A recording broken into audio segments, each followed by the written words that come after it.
You probably can't hear me because I didn't have my microphone on. Is that the way that worked? Yeah, I didn't have my microphone on. Guys, it's been a bit of a day. I'm sorry. I hope this is now working the way that it absolutely should be, and that my internet's working and all these things. I just did a webinar about an hour and a half ago, and it stopped at 3 p.m.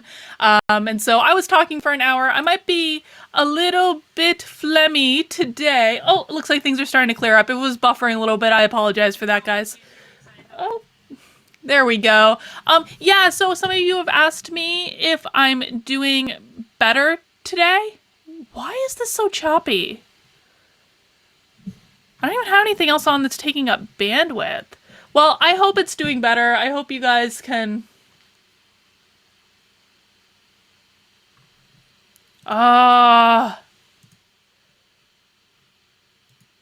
What the what?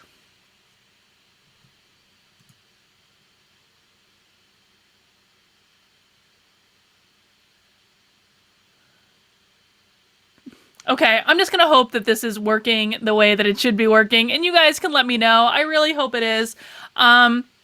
All right, so some of you asked me, like, if I'm feeling better today. Yeah, I mean, I feel better today. Like, when I get upset, like I was in the video that I posted yesterday, it usually is just a very temporary thing for me. I really don't care. I really try very hard not to carry that stuff around with me, because the thing of it is, oh good, you can hear me. Hopefully the video clears up. I'm not wearing makeup today, so it's probably best that the video is not necessarily all that great. But yeah, so I feel a lot better today. I mean, I feel very strongly about not carrying around anger, not carrying around, no,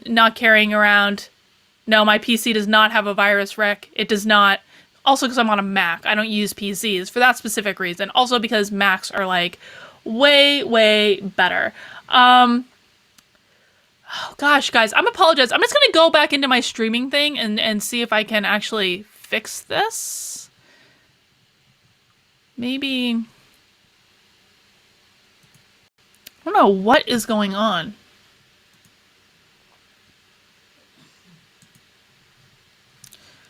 Ugh. I hate technology sometimes. Sometimes technology is absolutely great, and sometimes it's crazy. There is absolutely no reason why this shouldn't be working right now, and yet here we are. I'm wondering... Helena says it says so many people are home streaming Netflix puts a strain on the internet. I have the highest speed internet possible, so I don't think that's it. But whatever. All right, so you guys can hear me. So we're just gonna power through this, because honestly, you don't really need to see me for this at all. I just wanted to talk about just some simple mindfulness techniques that you can use to kind of control your stress during this time. Rick says Corona has spread to computers. Yeah, that might be, Rick. And the reason I want to talk about this is not only because, oh, it's working now. Oh, yay. Thank you, YouTube gods, for playing along.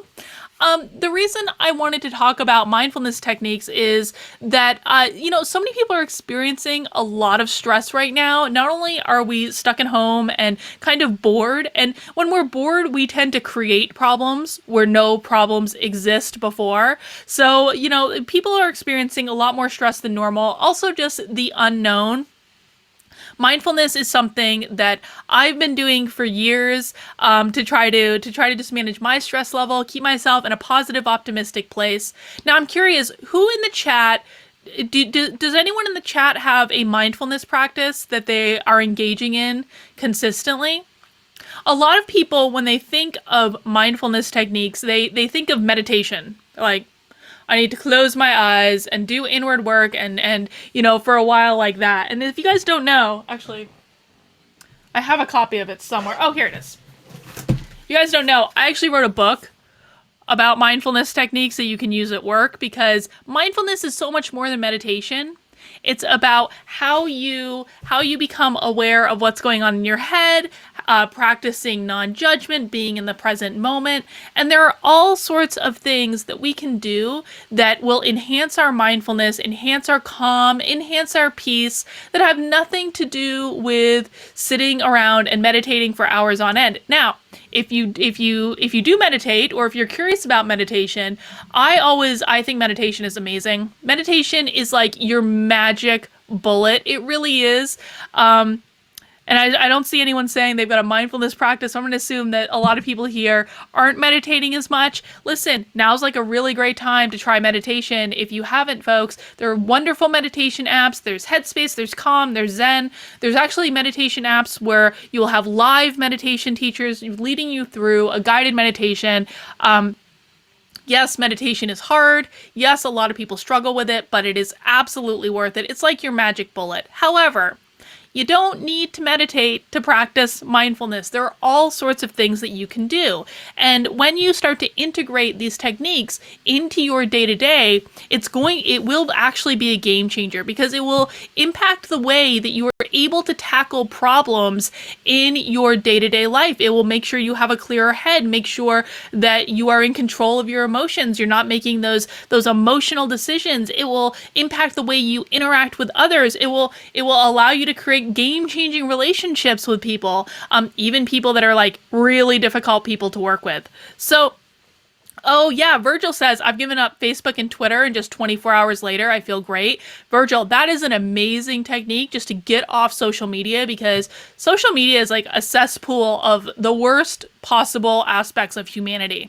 Another thing that I've challenged people to do many times is stop watching the news. I know so many of us are glued to the news now, and I'm not talking about Trump's daily press briefings. I think that that's just another thing to keep us informed. I don't think that, at least for my audience right now, I don't think that stresses a lot of you out.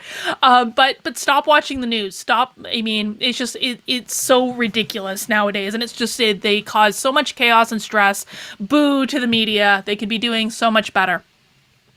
But I wanted to just talk about Rick says, Twitter has taught me to be mindful of my anger. I realized I was getting angry and I didn't know it. Absolutely.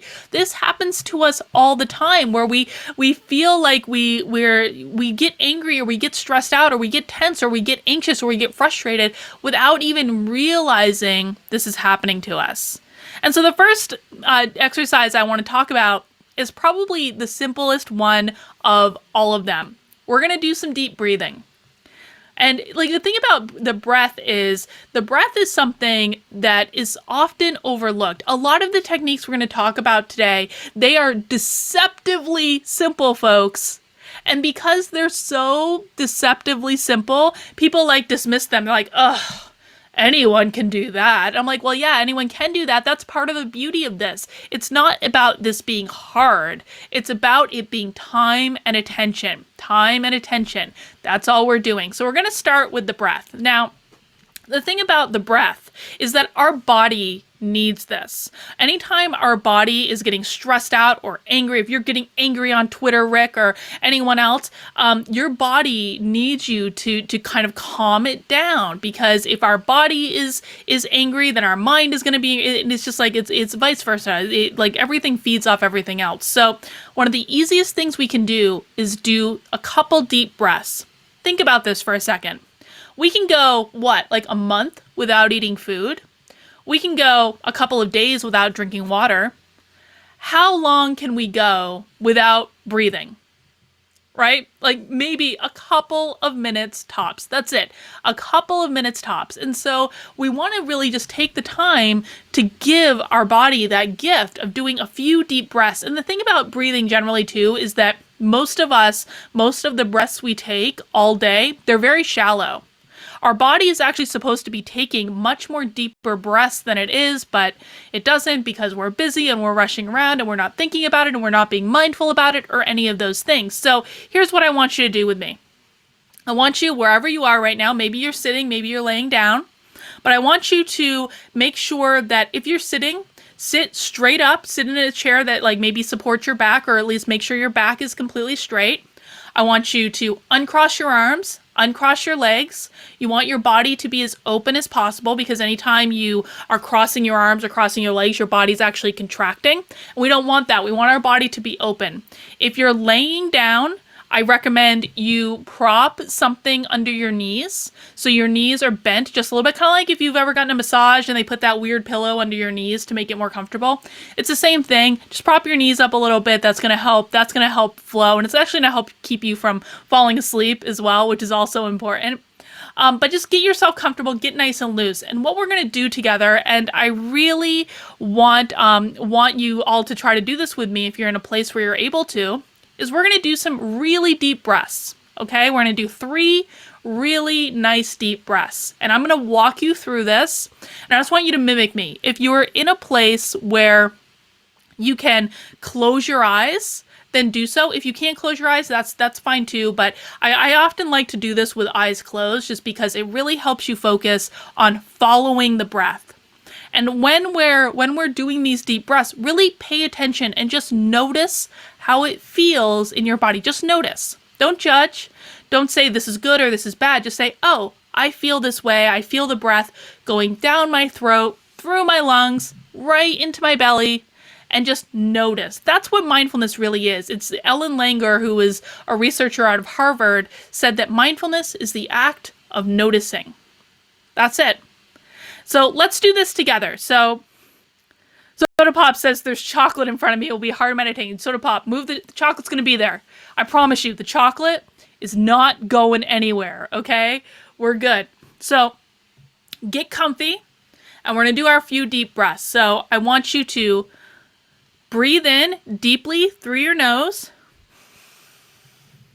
And as you're breathing in deeply, follow the breath all the way down your throat, all the way through your lungs, into your belly. Hold it for a couple of beats. And then breathe out slowly through the mouth.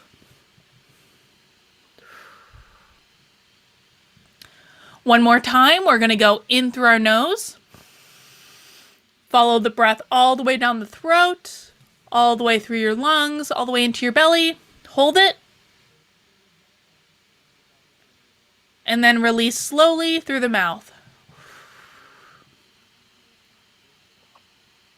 And then one more time, breathe in through your nose. Follow the breath. Hold it. Release slowly through your mouth. And so we've just done our couple of deep breaths. I would love to chat in. How do you feel if you did the deep breaths? How do you feel now? Because the goal of this is that if you can do if you don't feel calm, maybe do a couple more deep breaths. Because what we want to do is really calm down our body. Give our body the beautiful gift of just calming it down. This revs us up when we need to argue with people and debate people online about different political stuff or all the things that a lot of you care about, right? We need to come from a place of calm, a loving place.